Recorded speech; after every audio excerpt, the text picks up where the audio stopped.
Assalamualaikum warahmatullahi wabarakatuh. Apa kabar Sobat YouTube? Semoga Sobat YouTube semua selalu dalam rahmat dan kasih sayang Allah Subhanahu wa Ta'ala, sehingga tidak kurang satu apapun.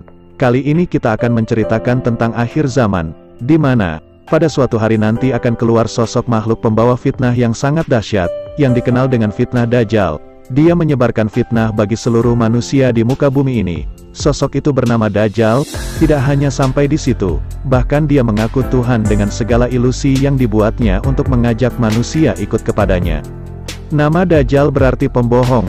Kelak di akhir zaman, dia akan menyebarkan fitnah, kebohongan, mengaku nabi, mengaku Tuhan dengan segala sihir dan tipu dayanya. Sebelum kita lanjutkan, jangan lupa tekan tombol subscribe, like dan tekan tanda loncengnya, agar saya semakin semangat lagi memberikan cerita-cerita yang tentunya lebih menarik lagi, untuk menambah wawasan dan pengetahuan Sobat YouTube semua.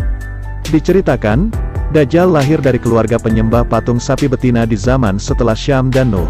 Ia dilahirkan di wilayah sekitar Palestina dekat daerah Sodom dan Gomorrah, yaitu tempat umat kaum Nabi Lut, atau daerah itu lebih dikenal dengan Samiri. Sementara, ayah dan ibu Dajjal dilahirkan dari hasil perzinahan antar mahram atau sedarah.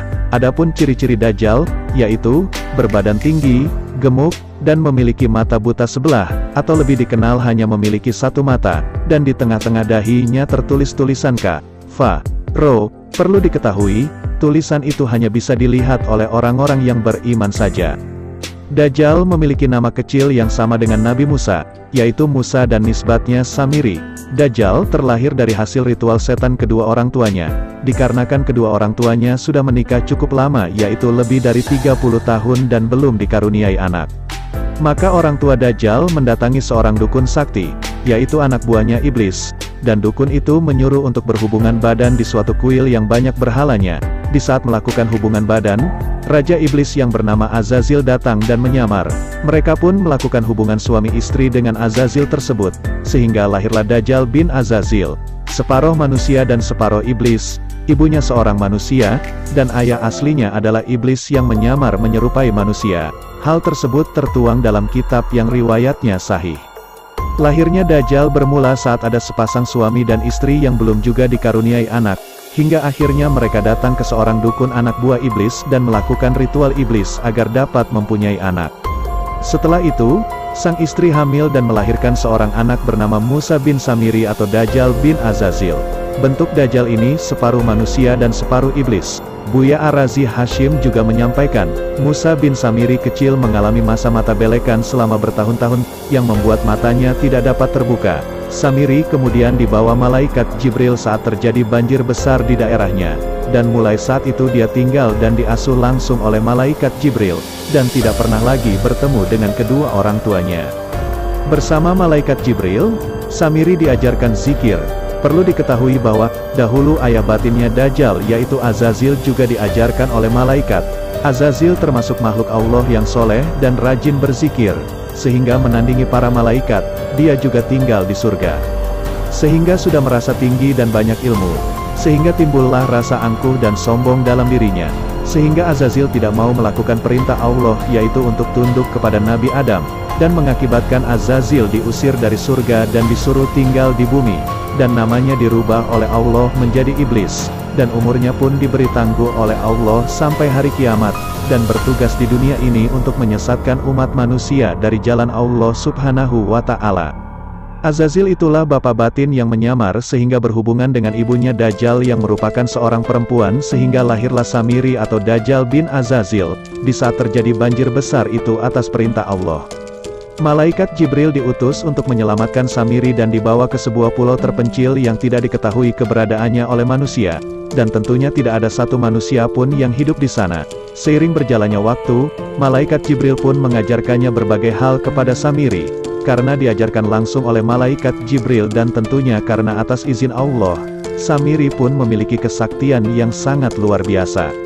Setelah memasuki usia ke-7 atau 9 tahun, mata Samiri yang belekan yang sebelumnya tidak bisa terbuka, perlahan mata bagian kirinya mulai bisa terbuka, sedangkan mata bagian kanan, hingga saat ini masih belekan dan belum bisa terbuka.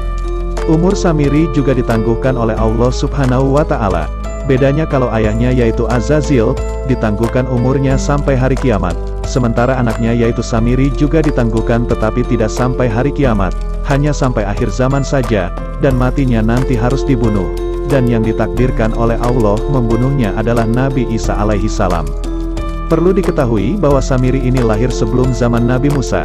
Jadi ketika Nabi Musa meninggalkan kaumnya untuk bermujahadah di Bukit Tur Sinai selama 40 hari, maka Samiri pun datang untuk melakukan tipu daya dengan membuat patung seekor anak sapi. Melihat sesuatu yang sangat menakjubkan itu, banyak di antara umat Nabi Musa yang berpaling dan mengikuti ajaran baru yang dibawa oleh Samiri tersebut. Karena memang Samiri mempunyai ilmu yang sangat sakti. Karena dari semenjak Samiri kecil, dia diasuh dan diajarkan langsung oleh malaikat Jibril. Mungkin banyak para sobat YouTube yang bertanya, kenapa Samiri begitu istimewa sehingga malaikat Jibril langsung yang mengajarkannya? Perlu diketahui sebagaimana dahulu ayahnya yang bernama Azazil juga diajarkan oleh malaikat sehingga semakin banyak ilmu dan makin banyak zikirnya kepada Allah Subhanahu wa Ta'ala. Sehingga timbullah rasa angkuh dan sombong dalam diri Azazil tersebut, dan Azazil pun tinggal di dalam surga bersama para malaikat lainnya, sehingga sampailah saat Allah menciptakan Nabi Adam, dan menyuruh agar seluruh para malaikat sujud hormat kepada Nabi Adam. Seluruh malaikat melakukan sujud tersebut, kecuali Azazil, dia tidak mau sujud dan membangkang kepada Allah Subhanahu wa Ta'ala, sehingga Allah pun marah kepada Azazil dan mengusirnya dari surga, dan disuruh tinggal di bumi.